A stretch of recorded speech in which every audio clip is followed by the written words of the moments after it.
네, 경주 왕경지구에서나 볼 수 있었던 신라시대 최고급 기와들이 대구에서 발굴됐습니다. 달구벌 천도가 거론될 때 대구 전역을 다스리던 관아터로 추정되는데요. 그런데 이렇게 중요한 유적이 아파트 공사로 완전히 파괴돼 사라져버렸습니다. 정병훈 기자가 단독 보도합니다.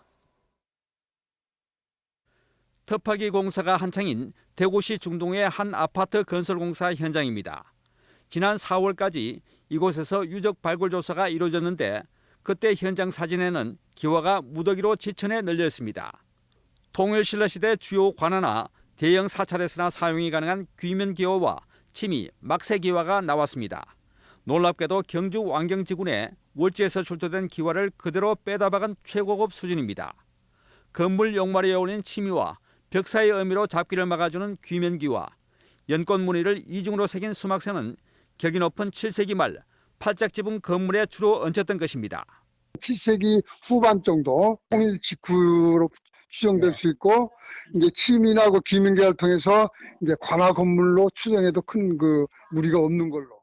윗부분은 남아있지 않지만 자연석을 그대로 기초로 사용한 완전한 건물터까지 확인됐습니다. 신라 천년을 통틀어 단 한 번 천도를 고려했던 대구에서 이 정도 화려한 기와를 얹은 건물터가 확인된 것은 이곳이 처음이자 유일합니다.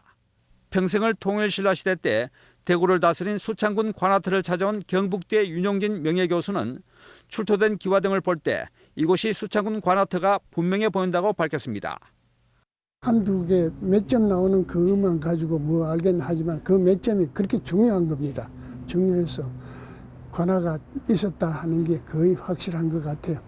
하지만 이렇게 중요한 유적은 지난 2월부터 4월까지 36일의 짧은 현장 발굴 조사를 끝으로 보존 조치 대신 아파트 건설 공사에 들어가 완전히 파괴돼 사라졌습니다. 경기도 용인시에서 온 조사기관은 중요 유적이라면 반드시 거쳐야 했을 전문가 검토회조차 열지 않았습니다. 지역에 관련 전문가가 많은데도 누구에게도 알리지 않고 서둘러 외지의 전문가 2명을 불러 자문을 들은 게 전부입니다. 그때 당시에는 그게 시간상으로 좀 저희가 빠듯했고요. 요구량이 너무 많아가지고. 그래서 자문만 받고 해서 얼른 완료시키는 쪽으로 일단 설정을 했던 거였습니다. 기와의 제작 시기나 건물의 용도 등을 알 수 있는 명문 등이 새겨져 있을 수 있는 깨진 기와가 바닥을 뒤덮었지만 수습한 것은 70여 건이 전부입니다. 고고학계는 문화재 발굴기관이 범죄 행위나 다름없는 행위를 했다며 공분하고 있습니다.